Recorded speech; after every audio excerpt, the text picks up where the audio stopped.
I just, in the really challenging moments, because there were intense fucking moments, I just kept coming back to my only job is to surrender. How can I give myself over to this even more? And even in part of the labor, I think this was in my transition, I started saying yes, yes, yes, yes, as the contractions were moving through me. And it was a way of kind of being like, yes, I give myself over to this intensity. Yes, I give myself over to what is happening. I'm not trying to resist it. I'm not trying to push it down. I'm not scared of it. I'm just giving myself so fucking completely to this experience.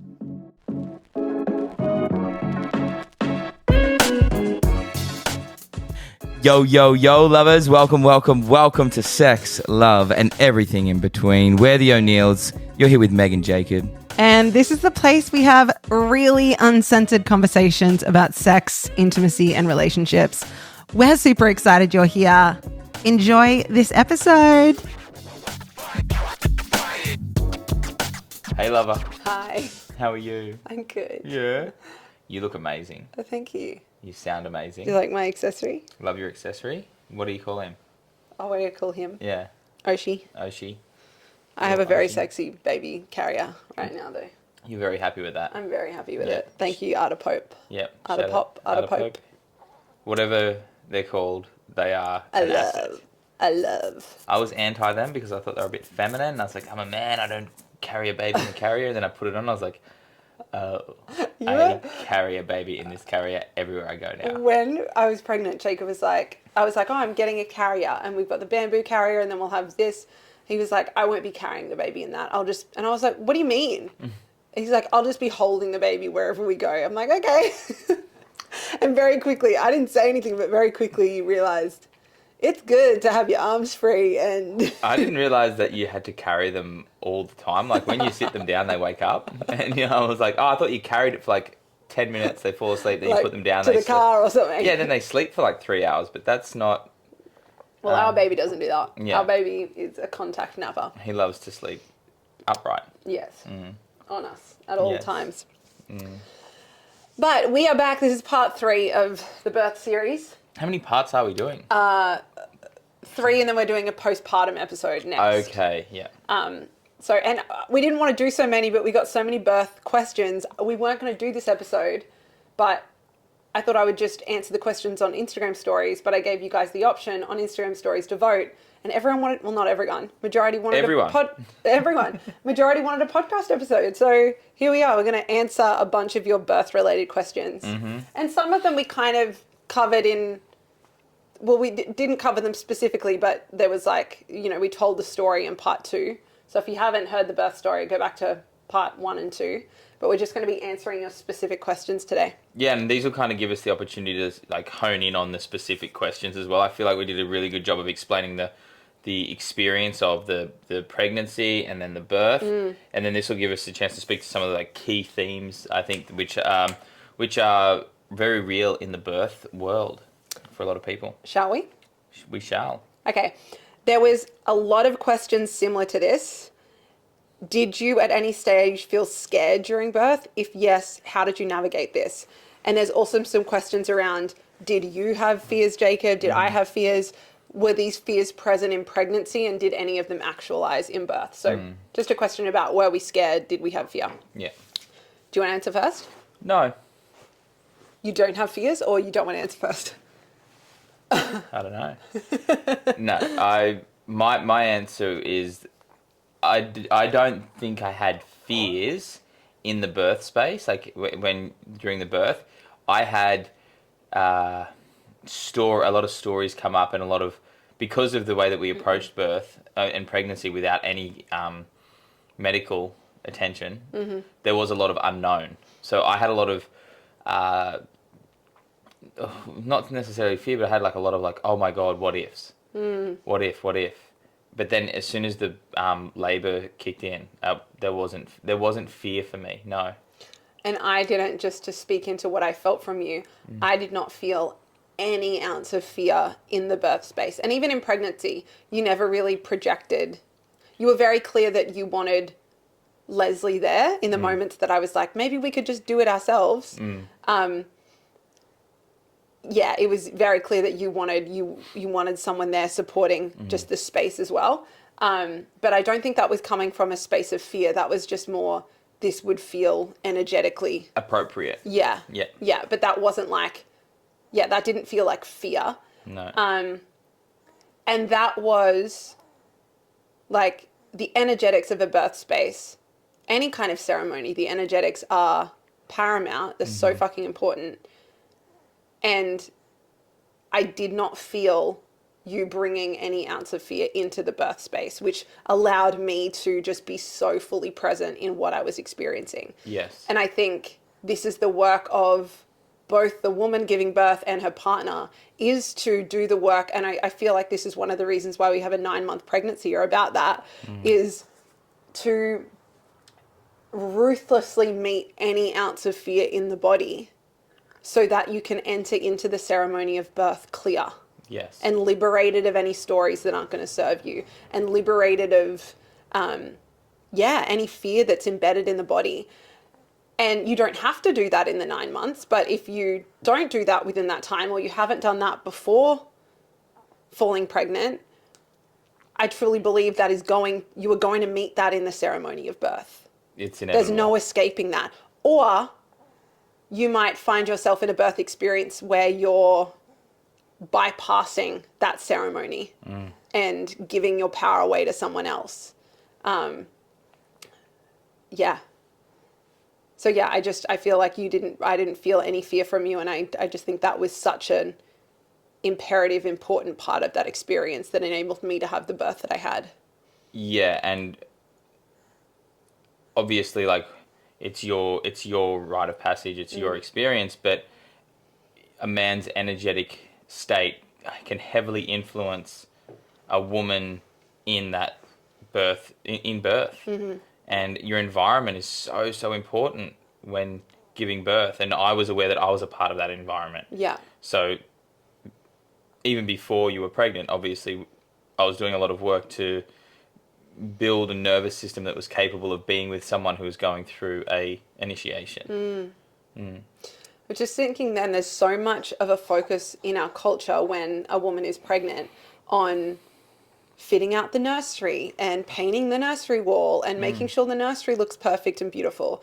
And when I think of, like I do, birth for me is a rite of passage, it's a ceremony. That isn't what is necessary in leading up. That isn't the necessary preparation for the rite of passage of birth. Our culture doesn't really speak into the importance of, ruthlessly scanning our body and looking for fear that might exist around bringing a child into the world and birthing. And this is, again, this is for the woman and this is for her partner as well.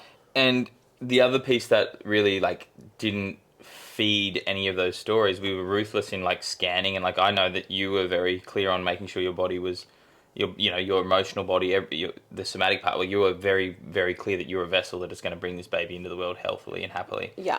But we didn't feed any of those stories with bullshit. Like, we weren't listening to anyone that was giving us information that would create us, that would take our power away or make us second guess what is, innately the most natural thing a woman can do. Yes. So we were really clear on meeting our own fear, and I'll speak into what arose for me in a moment.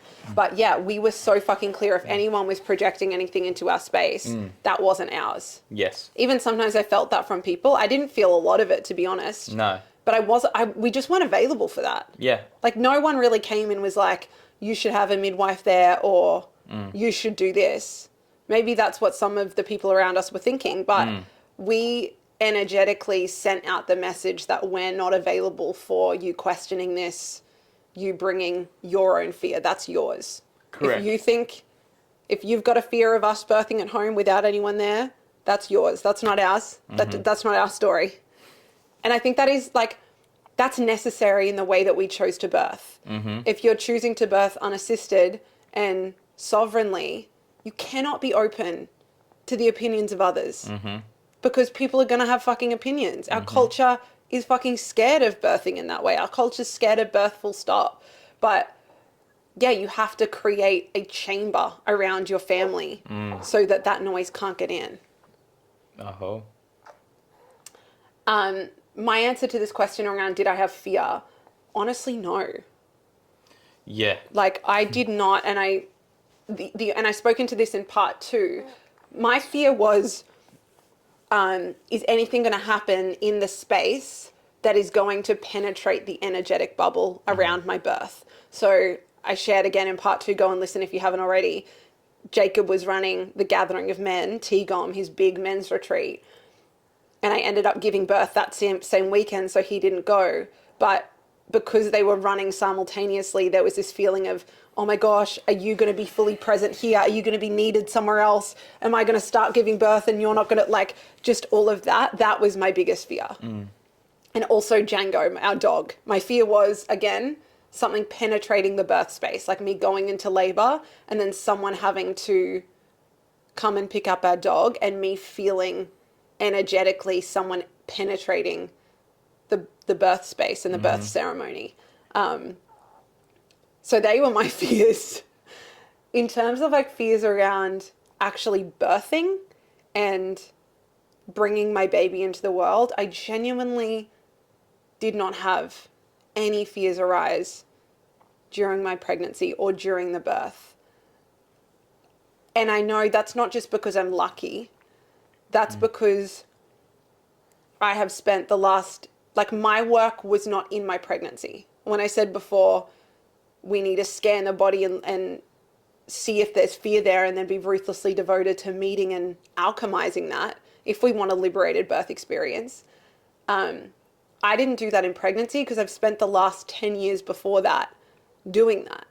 Like unfucking myself from the system, stepping out and taking my power back. And for me, realizing that the medical system doesn't have much for me except for in emergency situations, and really reclaiming my own power, and really for years and years doing the work of descending from my head. I used to be a woman that lived in my head, doing the work of descending from my head into my body. And for me, that is the work that prepared me to birth, because I've been devoted to living in my body. I've been devoted to trusting the ancient wisdom of my body, the ancient wisdom of my womb and pussy. I just trusted her. I had a relationship with that part of me and trusted that. I trust nature. I trust our physiology. And that's actually surprised me. During pregnancy, I thought things would come up. I was kind of waiting for things to be like, oh, am I going to be afraid of this? When's the part of me going to come that, oh my gosh, I'm really afraid of pain? Or when's the part of me that's going to come that's like, oh my gosh, I'm afraid that something bad's going to happen? And genuinely that didn't arise for me. Again, not because I feel like I'm lucky and that just didn't come up then. It's because I've done the work of meeting all of that before this time. Yeah. So I think the work needs to be done at some stage. Sometimes it's during pregnancy. Sometimes it's in the motherfucking moment of birth. Other times it's before the rite of passage altogether. Yeah. At some point, you're going to have to do the work. Yeah. Yeah. Yeah. I just want to speak because a few questions also asked, did I have fear or was I scared of dying in birth, or did I have fear during the birth? And no, again, during my pregnancy, I was really meeting... For me, I was entering into birth, seeing it as a ceremony. And we've done a lot of plant medicine work. And I know you go into a plant medicine journey, you take the medicine, and then it's just full fucking surrender. There has to be a relationship with the medicine and a trust in the medicine. And you can't go into that experience with fear, or that will be amplified back to you. But you enter into it being willing to go wherever the medicine wants to take you. And so for me... I did the work of, clearing out any fear that I had, and then entering into the ceremony of birth, just letting it take me wherever it wanted to take me. And so there weren't any moments of like, oh my gosh, why is this happening? Or why is this painful? Or why is this? It was just like, I just, in the really challenging moments, because there were intense fucking moments, I just kept coming back to my only job is to surrender. How can I give myself over to this even more? And even in part of the labor, I think this was in my transition, I started saying yes, yes, yes, yes, as the contractions were moving through me. And it was a way of kind of being like, yes, I give myself over to this intensity. Yes, I give myself over to what is happening. I'm not trying to resist it. I'm not trying to push it down. I'm not scared of it. I'm just giving myself so fucking completely to this experience. Yeah. So it's a big no to fear. And I want to honor the women. I'm not saying, that you should feel wrong if you are having fear arise, or even if a man, when I said don't bring fear into a birth space if you are the partner of a woman. I stand by that personally. Yeah, but I'm saying you're allowed to feel it, just don't project it into the space. Yes. And if you would have felt fear, I guarantee that you would have taken yourself out of the space, or you would have, you wouldn't have gone, oh my God, you wouldn't have tried to change something in my experience to make you feel better. Yes. And that's what, when someone when someone feels fear, that's like if a family member felt fear about the way that we were choosing to birth, and they were then trying to not feel that fear, they would have told us, you shouldn't birth in that way. You need a midwife, so they could feel better about it. And so, yeah, you're allowed to have your experience of fear, but don't project it onto your woman. Don't make it her experience. Don't bring that story. Don't try and change or save her or change the circumstances so that you feel better and safer. Aho. Yeah. Any more about fear? No, I think you've definitely well and truly covered it. Okay. I think that's such an important piece, though. That question came through 7 or 8 times. Yeah, I know, and I think it's like there's themes to these questions, as we said before the podcast. That's an important one to address, not from a righteous place, but from a, hey, we didn't have fear because of this is how our life has been designed and what we've done to meet these moments fully. Yeah. And if you do have fear, then that's okay, but there's an opportunity to work with that, whether you've already given birth, whether you want to get pregnant, you're pregnant, regardless of where you're at, you can constantly be in relationship with where is the fear in my body? Can I scan and find this part of me? Yeah. And be with this and learn and ask what it's here to show me.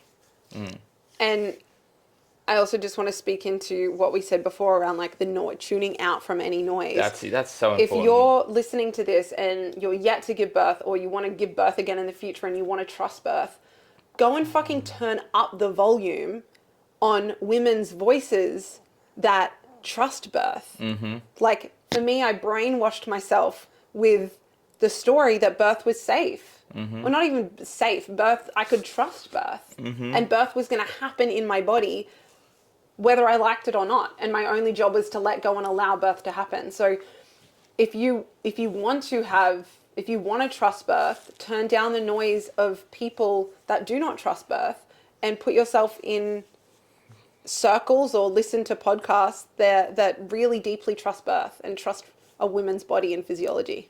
Aho. Okay, next kind of theme of questions was, how did we connect during the birth? And how did Jacob find reading Meg's cues during the different phases of birth? Yeah. Do you want to kick this one off? I would say, how do we connect? For me, and this is why I loved the way you showed up for me in birth, it didn't feel like a shared experience. It felt like I was having an experience and you were witnessing me. Yes. So it wasn't necessarily about how can we create deep intimacy in this moment as we're sharing this experience. I was just so fucking in it.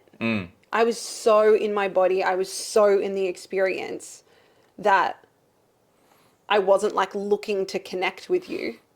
You weren't connecting. You weren't. There wasn't an outward energy. No, you were connecting in with yourself. This was your journey. That's what I people are yeah, the man, he's yes, and I was connecting. I wasn't necessarily connecting. I wasn't trying to be deeply connected to you. I was really just being the container and giving you full permission to be whatever you needed to be. Yes. And literally my practice was to stay hollow, to stay clean of any story, judgment, or fear that could have potentially been projected into or onto you. Yeah. And that then, for me, like the dynamic that we created was like, you are going through a rite of passage, and I'm here to witness and hold the field of highest timeline, highest potential, and deep trust, and almost like, how do I say this? Almost like just like hold that vibration. I don't want to make it too spiritual, but yeah, like vibrationally ensuring that this space was appropriate for you to have the birth experience. Yeah. And not I love that. let myself, not let anyone else, and just tend to the edges. So the way that I would connect with you was like, okay, your water bottle's full.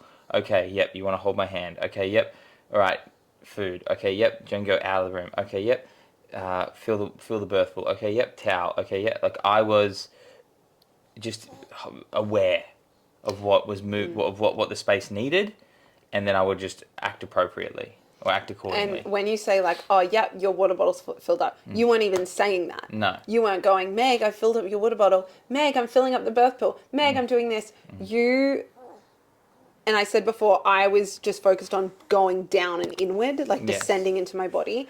You were just doing whatever you knew to do to support me in that process. So it wasn't as if we were like gazing into each other's eyes and trying to connect over this experience. It was, how can Meg just be so deeply in this, and how can you support that, to like support me to make that happen? And in the moments where I did, like, there was a lot when I was in the birth pool. I was super solo in the shower for hours and hours and hours. A little boy snoring. But when I came out into the birth pool, I was touching you for majority of the time I was in the birth pool. But it was more, I needed your hands. I needed to grip. I needed to rub my head against your hands. I needed the times I made out with you. It wasn't, oh, let's share this intimate moment as our son comes into the world. It was, let me eat your face because I need to meet this intensity with more intensity. If there was a time where I experienced fear, it was probably then. When you said, I want to make out with you, and you just literally just like started devouring my face. That was like, I think she's going to bite my lip off. I'm scared to put my tongue anywhere near her mouth. That was the only time I probably really, if you asked me what feel, I was like, that was the only time I got slightly overwhelmed. Yeah. Was when it felt like I was going to be dragged down into the pool and drowned and eaten whole. Yeah. By the dark feminine. The dark feminine. Yeah, and then even just talking about, do you want to just speak to like picking up on my cues, or maybe how did you know what was needed in each moment? Or how did you decide how to be in the space, or what to do in the space? I literally think about everything as a hero's journey. Like, this might seem like slightly left of center, but like there's 17 stages to the hero's journey, and I just track that whenever I'm watching a movie, whenever I'm in an experience. Like, not to say that this was like watching a movie, but You're like, she's at stage 4. Look at her. Four, yeah. Right. You've transitioned to stage 5 of the hero's journey. I'm not narrating that. Good I'm just like attuning to, this is the point where she's going to need this, or this is the point. This is the point in the journey where I need to actually pull back. Yeah. All right, and like you going into the shower was the perfect point where you went inward, and you had to have a moment to really be with yourself, and almost like in that shower you weren't saying these things, but what I took from you being in that shower was like, you are now arriving at the point of no return. You're like, this is happening, and I'm going to reconcile that, and I'm going to ground in, and when I come out, I'm on the other side of the threshold. I know that I'm coming out and I'm about to hop in this pool and I'm going to have a baby. Yeah. And there was almost like not an acceptance, but a readiness that came online when you came out of that shower. And I think if I had been in there asking you questions and infiltrating the space and really tarnishing the experience for you, you would not have gone as deep as you needed to go. I would have kept you tethered to kind of the surface and needed you to come up and say, I'm like, what's down there? And you come up and like, there's this and this, and then you go back down, and I'd be like, but what are you doing now? And then you'd have to come back up. It'd be this constant like re-stabilizing and having to like just like when you freedom, you've got to equalize. You have to keep equalizing and coming back up. And I would have really just caused a wobble in the process. So for that, it was like, cool, Meg's in the shower, she's got this.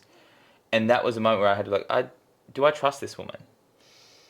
And that's the thing that I believe a lot of men really struggle with. And what I think is actually at the core issue of the greater collective suffering is that we don't trust the feminine.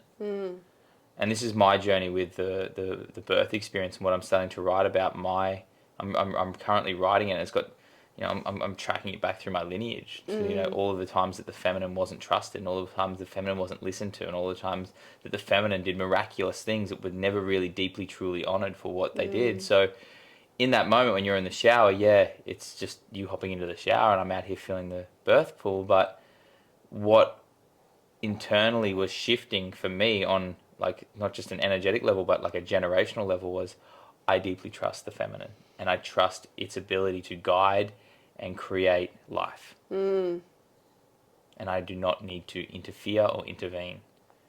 And I do not need to place my hands on that experience. I can witness it and I can facilitate I can facilitate this without needing to facilitate this, if that makes sense. And Yeah, wow. that was the humility. It's like, oh, she doesn't need me in there like rubbing her back or breathing with her or somatically clearing anything. She needs me to feel the birth pool, and I trust her. And like I didn't like remove myself from the space. Like I'm not going to go and sit down on the couch and look on my phone. You weren't checked out, and I think this is just a really important piece. You weren't. I don't even remember you asking me how I was throughout the entire experience. And I appreciated that because like you said, if you would have constantly been checking in, how are you? How are you feeling? Are you okay? Are you okay? Are you okay? That would have been more about you. Yeah. And if you felt that I needed that, you would have maybe brought that, but that would have been more about you. Like, are you, tell me you're okay. Are you okay?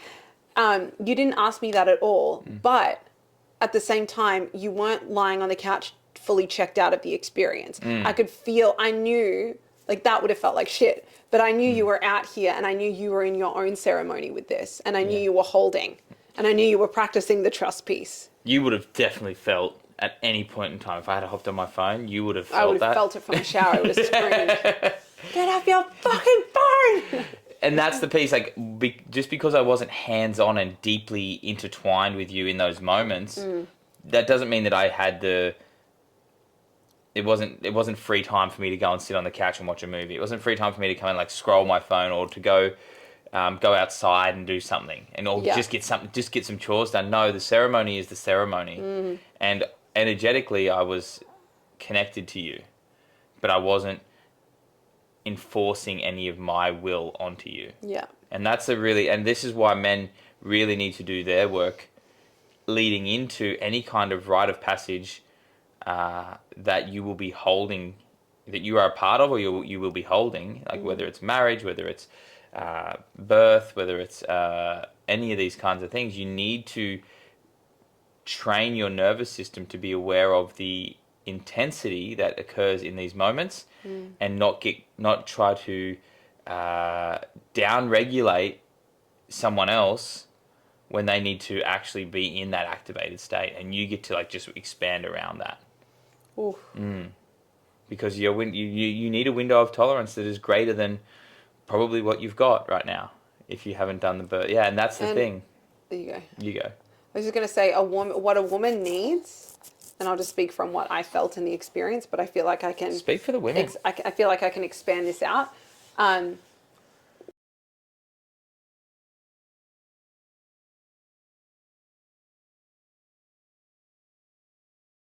What a woman needs in birth is to be reflected back to her power. Yeah. She doesn't need someone being like, are you okay? Oh my God, oh my God, oh my God. She needs to move through that initiation. It's only she can walk through the fire. No one can do that for her. No one can walk through the intensity of birth for her. And our culture tries. Our culture does. It takes that initiation. It tries to take the fire away from the woman so she doesn't have to walk through it. But I truly believe biologically and physiologically we are designed, even spiritually we are designed. And your job as have the man that loves as a woman walking through that fire and isn't being to try and dull the fire or prepared for motherhood. Get rid of the fire. It's just to let your woman know, I believe in you. You can walk through that motherfucking fire. I am here. I am witnessing you. I'm in awe of you right now walking through that fire. You've got this. Yes. And that might sound like words. That might just be like your presence in the space. But that's like the energetic piece. Knowing that you can't save her from it. Yeah. Just like in the intensity of motherhood, you can't save her from, the journey that she's going to move through there too. Yeah. I'm just thinking, like, if you're someone who's listened to some polarity teachings and you've probably gotten a little rigid in your ways, like, the birth space is really a dance of the masculine and feminine within yourself and within your partner, and knowing how to move more fluidly in ceremony. Time wobbles, space wobbles, things become like quite lucid, and you have to be willing to play in that world. And if you are coming in and you're trying to lead your woman because you're masculine and you need to like direct her, you have completely and utterly fucking lost the plot. Yeah, the masculine must bow down to the feminine in birth. You will be invited to literally to practice reverence. And reverence is really I am here in service to you, but I also deeply trust you and where you are going. Yeah. And the way that I look at this, if you want to apply it to nature, is that what is actually guiding the river? Is it the water or is it the banks? And for me, the water is actually creating it actually, if you have a look at any time, the water will spill over and continue the path first, and it'll find its way, and then the banks will appear. So if we want to talk about feminine leadership. Oh, I love that. Yeah. So yeah, if you pour water, the banks don't just appear; it'll find its course, and that's why you need to actually have a dynamic nervous system as a man that isn't just like, this is this and this is this and this is this. That's how we've gotten into the position we are with birth, with all of this medical approach, which I don't really agree with. And for me, if you do the work to understand the feminine within yourself as a man, and what your masculine qualities are, and then actually like exist in more of a place of wholeness, you don't need anything from your woman when she's going through these moments. Because if you need something from her, you're going to be taking her out of her experience. I need you to be okay. I need you to tell me what's going on. I need to know if you're dilated. I need to know if you need a drink. If you need to know something, you've immediately lost the frame. You've handed over. I need you to tell me what's going on, rather than me witness and trust your guidance, and to then feel myself in the space, and then tend to the edges. Water bottle, towel. Trusting yourself, I think, is a big thing for a man. Trusting there too, it, yeah. Which is the same. Like, there were probably moments where, especially at the beginning of my labor, where you were doing the like applying pressure to my low back, and sometimes it was like not enough pressure at all, and I'd be like, when I was moving through a contraction, I didn't have the capacity to talk a lot, so I'd just be like harder, or like too hard, and it probably would have sounded, if I used that tone or said that in any other context, it would have been harsh. But there also has to be a thing of trust yourself, but also don't take things personally. Like, massively. If you're touching a woman and thinking, oh, this will make her feel so good right now, and then she's like, fuck off. Like, well, fuck off and don't take it personally. That didn't happen so much in the birth, but when I've been sometimes. I was going to say that's also practicing that within the relating space of like, you're phenomenal at this and have been for many years within our partnership at like trying something and being willing to fail. Yes. But knowing that it's more meaningful for you to trust yourself instead of sit back and wait to be like, oh, what does she need? Oh, what is like, ugh. I'd rather make the wrong decision than no decision at all. Yes. And that's the willingness piece. Yeah. But if you are not, what I would say, if you don't feel deeply connected to your partner before birth, then your level of attunement will really, really be tested if you haven't making the time to connect with each other leading into the birth. So for the 9 months, like, we spent a lot of time together. We connected a lot, and we went through we cleared our nervous systems. There was a lot of things that we had to work through, not major things, but just sticking points that were like, we were being called to the gates of initiation. So I would say, if I was to like just finalize my statement, is like, make sure that you are prioritizing your connection leading into the birth, and then in the birth space, when you arrive, your responsibility as a man is to attune to the field and trust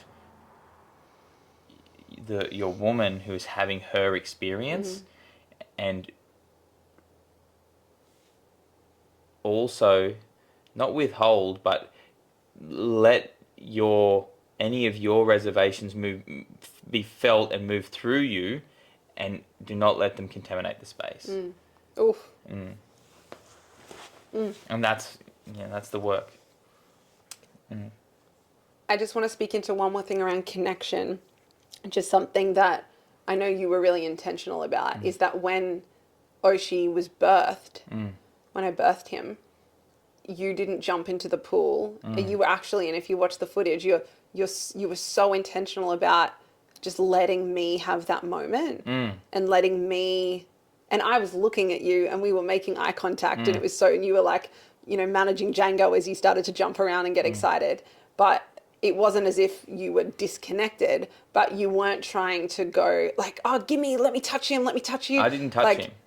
For like an hour probably. I like literally I might have just stroked his head or touched him slightly, I think sometime in the first little few minutes, but I didn't try to take him or get in between you and him. Yeah. I didn't I was like, this is, and because I listened to the podcast of like the free birth pod, it's like, oh, like this is, I'm just thinking about it. I was like, yeah, imagine if someone tried to like come up, like when I do Vision Quest, imagine if you came up and sat with me for the last morning after I've just been through 3 days of like, of going through like the throes of fasting and being with the, the challenge of the initiation. And you come up and you try to sit with me and talk to me while I'm trying to like embrace the last, like the almost like that, like the final moments of gold before I step through the completion and step back into the known world. And I'm like, imagine that. Imagine how frustrating that would feel. Yeah. And I'm like, this is her moment, and this is her and Oisin's moment, and it's theirs. And if I can let them have that, what does that mean moving forward? Like, how does this then influence our relationship? And we actually have this healthy, and I feel like we've had a really beautiful postpartum experience because of, I really am proud of how I've held myself and not tried to get in between, or not, I've never felt like I'm trying to get in between you two, or I'm not getting enough. And another podcast that I just recorded with a guy, Dane Thomas, we were talking about like becoming self-resourcing or something along those lines. And it's like, where am I trying to get something from you or from Oisin that I could actually find within myself? And actually, like, now is the time that I need to be even more capable of that, because we're moving through like this season, which is, things are changing and we're finding a new way of being. I love that. Sorry, I definitely overtook you then. No, that's fine. Yeah. I really loved that. I just knew that was something you're intentional about, and in watching the footage back, it was like, oh yeah, like I'm making eye contact with you, but I'm still just having my moment with him. Yeah. And I stayed in the pool for an hour holding him. Like it felt like 10 minutes, but it was an hour just like spending that first hour, him on my breast, like holding him and still connecting with you, connecting with Leslie in the space. But it was very much, it wasn't, oh, this is like an intimacy of us three. It was just still the two of us. And I think that was... You're cracked wide open. Yeah. Like you were peaking.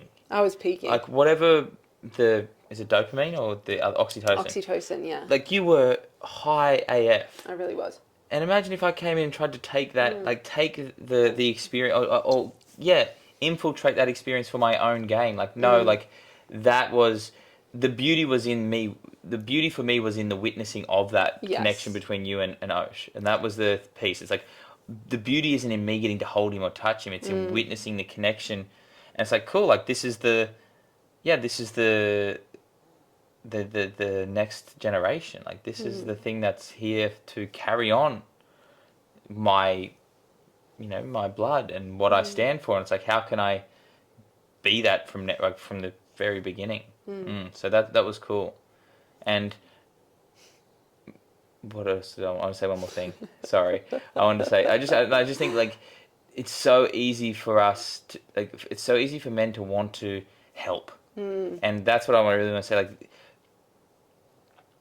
don't feel like, for men, like if you are feeling like, oh, I need to help, or I need to do something, like that can be your own discomfort with like being in the seat of the witness, and stillness is a great practice for that. But like for me, it's like, oh, like this is all I have to do right now is see the beauty in this moment. I don't need to quickly run and grab towels. I don't need to all of a sudden get up and start cleaning up straight away. Like, let this moment be enough. Yeah. Don't get up and start cleaning up and like, okay, yep, but on to the next thing. Like, there's no rush and there was no urgency. And that for that hour, it felt timeless. That was like one of the most special hours of my life. And I was getting to witness, the miracle of birth. Yeah.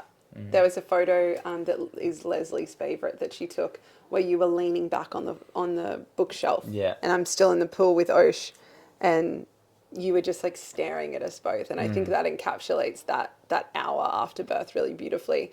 And again, it wasn't as if you weren't like, trying to be like to get something from that moment, but you also weren't checked out. You weren't like, oh, I'm not part. You were making yourself known in the space as the witness and as the holding, which made there was deep intimacy in that. There was deep intimacy in you witnessing me in that. Yeah. Okay, next questions. Yes. Let me see. What have we got? We've used that one. There was some questions around how did I manage the pain? What tools did you feel were most useful during the different phases of birth? Yeah, so around like managing the pain.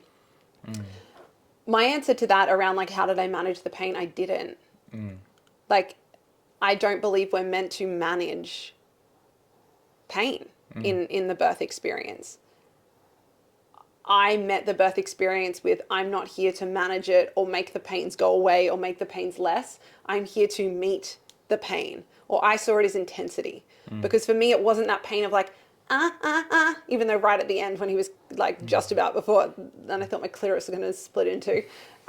Exploding clitoris. There was that moment of I went, but it was more like a descent, like a descent into deep intensity.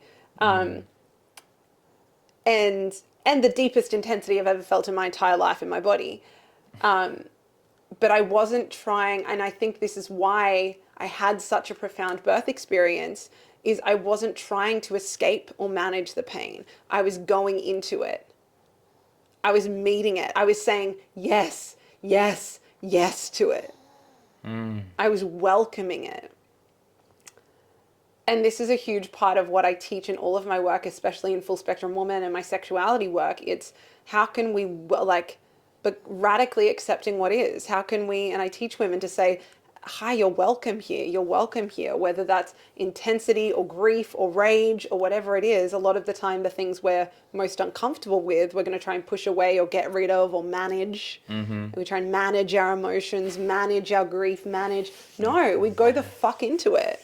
And we let it annihilate us. We let it obliterate us, and we see who the fuck we are on the other side.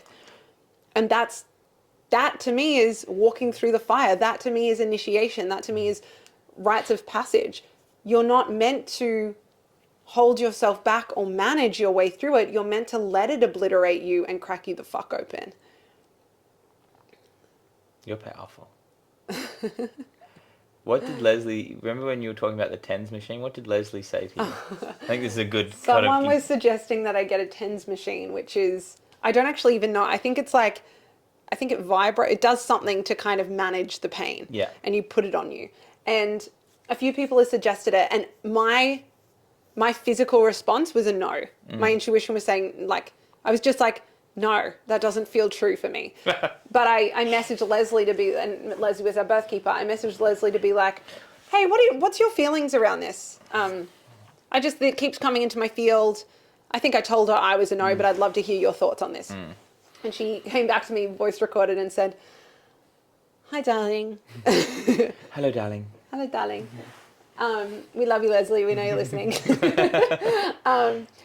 She said, my question to you would be, why are you trying to manage the pain? Or why are you trying to escape the pain? Yeah.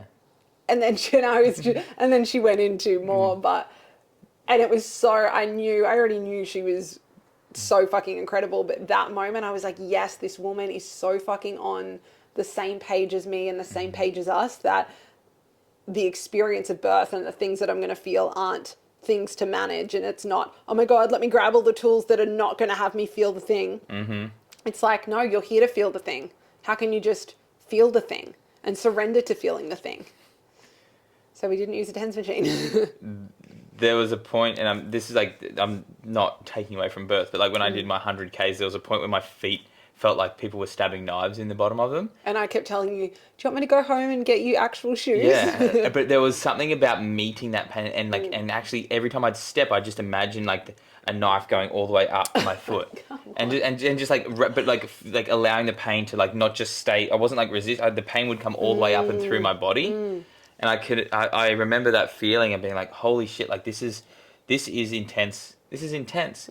But the more I welcomed it, the more I was able to be with it, and that's what I'm hearing. Like you're not saying that there wasn't sensations that were intense, but there wasn't any real point where you resisted those, and rather than come through me, move through me, allow them to come through your body. And like, I think that says a lot about the work that you've done to create a healthy, like energetic and emotional flow through your entire body, so you can use your full somatic range, rather than it just being located in your genitals, or located in your belly, or located wherever that sensation is. You're able to like ripple it out into your body and allow it to like literally alchemize. Yeah, I love that you said that, because for me, and if you're a woman that wants to give birth but is yet to give birth, fuck, I could not recommend best birth prep, like sexuality work and feminine embodiment work. Like, get into your fucking body, learn how to breathe and sound and move with your emotions, learn to live a life where you're existing, you're deeply rooted in your body, in your pussy, in your womb, and you know how to move through the world from that space. That's birth prep, right? Learning how to welcome the whole spectrum of emotions. Like, that is the ultimate birth prep to me. Not like hypnobirthing affirmations and things like that. Again, I feel like they take you out of, it's like, oh, how can I, get out of this experience, hypnotize myself so I'm not having that. No, like, how can you fucking welcome it? This is exactly what Dane and I were talking about around like the shift from like mindset into like embodiment, like into like descent work. Yes. And that's what sexuality, what I've noticed is a lot of people in the, developing themselves, growth, spirituality, they'll develop their mind, or they'll go from their head to the heart. But for the people that I see that are deeply embodied and really like live the work and live the teachings that they've absorbed, they go from the heart down into the body, like right down into the lower part, whether it's their genitals, their legs, they're all the way through their nervous system. And that for me is like the piece that the sexuality work has been so powerful for you, for me, for our relationship, and then for the birth of this little dude. Yeah, and I second that. I think if you can explore your your sexuality and go into that. And how many times have we spoken on this podcast around like us having sex and then you like wailing or crying and allowing it to move through you? Totally. It's the same tools I learned to bring into my sexual experiences, whether this is self-pleasure or partnered sex, is the same tools I use to move through my birth. It was, I'm going to breathe with this sensation. I'm just going to be with this sensation in such a deeply embodied way. And then a contraction would finish. And then it was like, okay, my only work is when that next one comes to breathe and sound and move with it. Not to resist it, not to wish it wasn't there, not to like someone save me from this. It was no. Okay, here's another one. Let's fucking go. Let's go. Okay. You're amazing. Thank you. I'm really fucking loving this conversation so much. I feel like there's pieces of, even though we've spoken about it for hours already on the podcast, there's pieces that like, yeah, they're just being activated. We had I don't know if you've seen that message from a lady. She messaged us both a voice note. I haven't listened to it yet. Yeah, but the essence of it, she's like, thank you for telling your story, because I didn't know, I didn't know what you guys knew, and I wish I had have. And I wish I had it. Yeah, and she said, the experience that she had wasn't, the baby's healthy, and she's all that sort of stuff. She's like, I can see now where I gave my power away. I can see now where the fear was more powerful than my belief and trust in myself. And that was because I didn't keep my environment clean. She was like speaking about it. She's like, thank you for telling this story because I now know how I'm going to approach birth moving forward.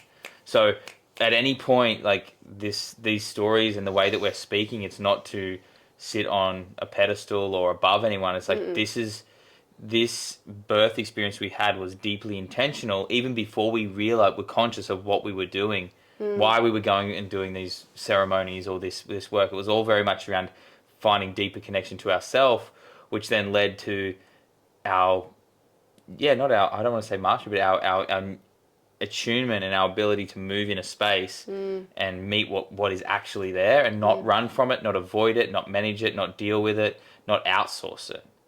Because we know the value of going through the experience and coming out the other side. We know that because we've done it so many times and we've supported each other to like actually like integrate it so many times after a ceremony where maybe you feel wobbled or I feel wobbled. I'm like, what the, and we land it.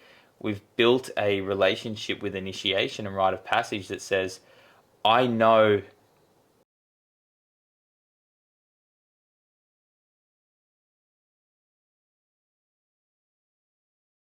what I'm stepping into is unknown, and I trust myself to meet that because on the other side of that is beauty. On the other side of that is rapture, is ecstasy, is bliss. On the other side of that is like timelessness, spacelessness. Their presence is what we're going to experience, and that's because we have trained ourselves in that way of living.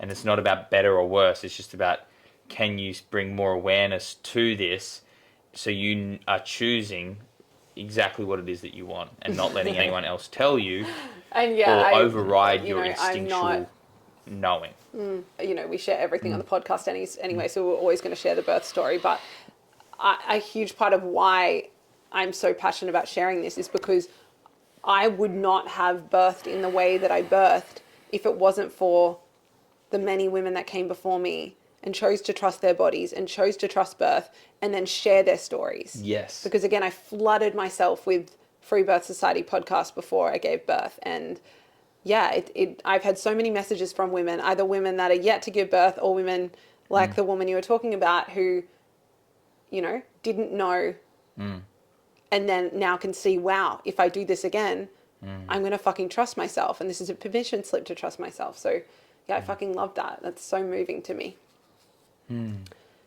Okay, I think we've just got maybe one more question. Let me see what we've got.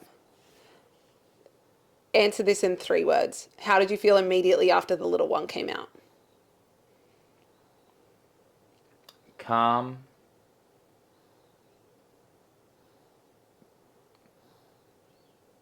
Content.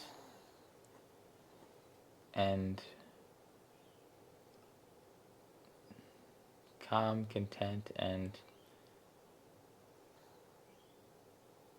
ready. Like I didn't have the big. I didn't cry. I didn't like explode and like have this like moment of magical. I was like, of course, it was a real. It for me, it felt very normal. Was it like? Sorry to interrupt you, but was it like our wedding? Like both of us kind of cried when we saw each other. Then when we were during the ceremony, I just could not stop smiling. And we were just locked eyes the entire ceremony, like smiling the biggest smiles at each other, just in complete, I felt in complete joy. And that surprised me about the day. And I cried a little when Osh came out, but it was more just like, oh my God, he's here, he's here, he's here. And then I was just like you said, high. I was so ecstatically joyful and high. And yeah, that surprised me too. I thought I would be like a blubbering mess. I thought I was gonna bawl, like ugly cry, but I was like calm, content, and I was like, He's here. This is, and now we begin this journey. It felt like it felt more like the beginning of something that I've been ready and waiting for a long time. Yeah. And it didn't feel like I didn't feel. I think if I had have felt more fear, I probably might have felt more relief. Yeah. Whereas because I felt grateful, but I didn't feel like that I didn't need to have a huge release of relief. Yeah. In the form of like crying. So it was the 3 words are cool. Cool, calm, collected. No, calm, content, and just like and grateful. Okay, next. How's this? These are just all the other ones from before. Were there any parts of us that were hesitant to go unassisted with your birth? My answer is no. And the more I listened, I just felt this as a calling. I just knew this was the way we were meant to birth. And then the more and more I listened to stories of women birthing unassisted or free birthing, it became so fucking clear to me that I wanted nothing to do with being in a hospital or nothing to do with having a medical midwife in my space, because that felt less safe to me. I believe women should birth where they feel safest.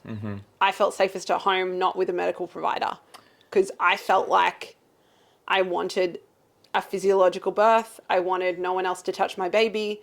The only way that I truly believed that was going to happen was if no one that was licensed or had an agenda was going to be in that space. So for me, there was never any question about the way that I wanted to do that. Yeah, and I think that what I hear in that is like you wanted to be respected and empowered by those that were in the space rather than have someone else tell you what was going on with your body. Yeah. Or telling me that, oh my gosh, it's taking too long, we need to get transferred. Like, honestly, in my opinion, that's bullshit. Our body births babies. Like, what is too, in ceremony, what is too long in a ceremony? Yeah. And I believe complications unfold when a woman is put into fear and when a woman is told you're taking too long or your baby's too big or this needs to happen in the next hour or you're going to get transferred. That fear, the closure that then puts a woman's body into, or contraction, like what unfolds from that creates complications, I believe. I believe there's such things as emergencies in birth, but I don't believe they are at the degree in which we're told they exist, or in which women are told this is an emergency when really it's just the care provider's not fully trusting the woman or birth. Totally. Okay. I like that. I have very strong opinions about this now. Did any concerns arise around wild pregnancy and birth? No. No, it felt more every time. The more we looked into it, the more aligned it felt. Like I was like, oh, this is what feels right. Okay, let's finish with this. Let's finish. On our birth keeper. So, how long did we know our birth keeper for? And I would love to know how the birth keeper helped. Any pros and cons? So in Cinderella, when the fairy godmother turns up and changes her entire life for the better, that's what Leslie did for us. She was our fairy godmother, and yes, that's all I have to say about that. Leslie was amazing. No cons. Again, Leslie, and even I think some people still feel, when we talk about having a birth keeper, still believe that she was there and she delivered the baby in some way, or she was an energetic support.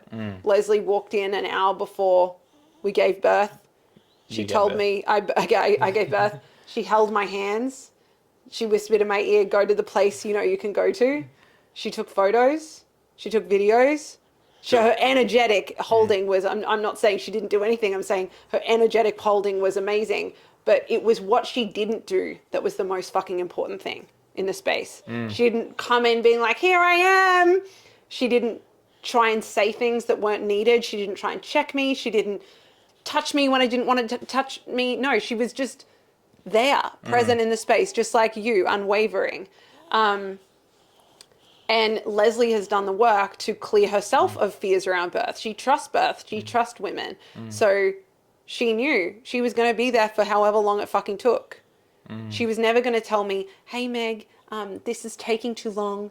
The baby's like, time to push. Come she on. would never have said, let's transfer. That was always going to be, in an unassisted birth, that's always the woman's choice. There's never anyone else saying there's something wrong here or there's something here, So all pros for Leslie. Fucking love Leslie. How long did we know her beforehand? A month? Yeah, a month. Because we had another birth keeper and that fell through.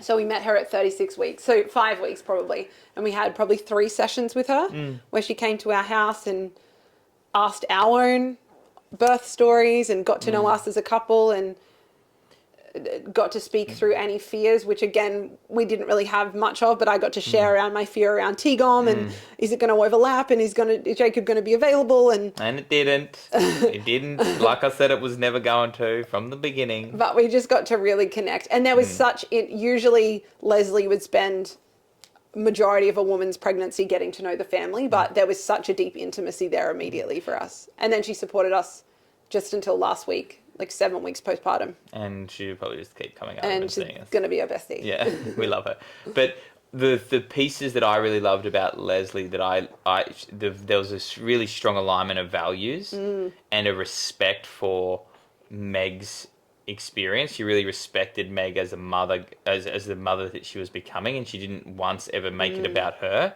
which I think is a really key thing to look for if you're wanting someone to hold space for you. If you are seeing this as a ceremony and a rite of passage, not just something that you're doing. That piece that she was very clear on, this is Meg's experience and I'm here in service to that, not I'm the professional, I'm the expert. She did not make it about her once, and that is so important because there's energetics in the birth space that I've even felt where people try and make it about them. And they need to validate their own sense of like grandiosity, so that was really important. She had like the qualities that I was looking for was incredibly nurturing because I was holding, you, and I wanted her to then be able to come in and because I was holding and I knew I wasn't going to be able to be deeply nurturing in ways that a woman who's been through this could be. So for me, like she is a mother, she's incredibly nurturing. She never once made it about herself, and she understood the energetics as well as the physicality of birth. And even the way that she came into the room, even the way that she knocked and checked before she stepped in. Not once did she try and touch Oisin or pick up something. She was so conscious of what her energy was doing in the space.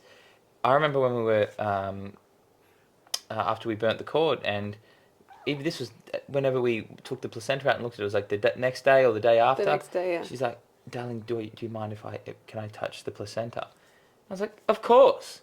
And then I was like, "Oh wow, how many times have women just had their placenta grabbed or pulled out of them, or their baby someone touched. Grabbing their baby before even they get to?" Yeah. And Leslie didn't touch Oisin for a month. No, I think a week. It was when I did the yoni steaming. Ah, yeah. Maybe? Yeah, it was at least a week, and she'd come for multiple visits before she touched him. Yeah. And and we didn't say don't touch him. That was just her choosing that. She was respecting, I don't need to touch him. I'm going to respect his energy field, and I'm going to respect, she wasn't trying to go, "Oh, give me baby cuddles. I want to touch him already." No, she was like, "I'm just here as a witness to this family having given birth." So there's what I just to wrap it up, I guess, and we should put Leslie's Instagram handle in the show notes. Yeah. Oh my gosh. So anyone just DM me and I can send you it. But yeah, we'll also put it below. But essentially the piece was like there was a strength, that there was a gentle strength. There was this gentle strength, and that's something, Leslie, she's just this little pocket rocket. She's this amazing woman, but like there was a strength that was undeniable in her that didn't ever flood the space or become about, that strength was never about her. It was always filtered through a deep humility for birth, not just you, but for birth in general. And she has reverence for birth. And that for me is what, I don't know much about birth keeping, but from what my experience with Leslie, I can understand the reverence that is required for you to be able to move in a space the way that she did. And that's that's why it's another one of the reasons that the birth occurred the way it did, because we were very clear on trusting that the right person would be in this space with us. Whew, okay. How good? That's, I think, all the questions done. Okay, let me just quickly. Oh, I want to answer this one quickly. Did I have any moments of pain-free, ecstatic, and orgasmic birth? No. It wasn't that it was like, and I think I moved into the birth thinking, I'm probably, if I breathe in the right way, it's going to be pleasure-filled. No, it wasn't. It was fucking intense as shit. But again, there was something, it was liberating. That it wasn't pleasurable, but I also don't think, I wouldn't call it painful. It was intense, and I was with that intensity. There were moments, even in the shower, there were moments where I was like stimulating my clitoris to like, you know, open and like be with that energy. But it wasn't as if I was like, oh yes, like pleasure. It was more just like, I'm going to stimulate this and open and see what unfolds. And again, the kissing and the making out, that was more like, this is intense. I want to meet it with other intensity. And there were also, between the contractions or surges, there were such ecstatic moments. Like when I was singing and you were patting my head and I was going, I'm bringing my baby here. I'm bringing my baby here. And really close to him being born, in between the surges, felt so glorious and so just like timeless and beautiful. But the actual surges were, yeah, I wouldn't say I had an orgasmic birth. And, you know, again, I don't think the intensity was the fire I needed to be with. Yeah. Well, that's there, like you said, walking through the fire. That's and I think also, and I said this on a podcast episode leading up to the birth, that I wasn't attached to, oh, I'm going to have this orgasmic birth. I knew it was an option, or like women do have orgasmic births, but I wasn't going like, that's the top of the hierarchy of births, and I hope I get that one. That's the best birth. Yeah, and I'm going to try and make that happen. No, I was just, yeah, so I'm glad that I surrendered to what was alive rather than trying to make it feel orgasmic. Yes. Yeah. Okay. How good. All finished. That was epic. That was a really fun one. Thanks for joining us. We're going to be... Is this little guy waking up? Little guy's waking up. Is this little guy waking up? We'll be back next week with a postpartum Q&A episode, so... All postpartum things. All the slow-cooked foods. Yeah, all the slow-cooked food and rice. That's what I've been living off for 8 weeks. Big love, okay, family. We love you guys. Peace.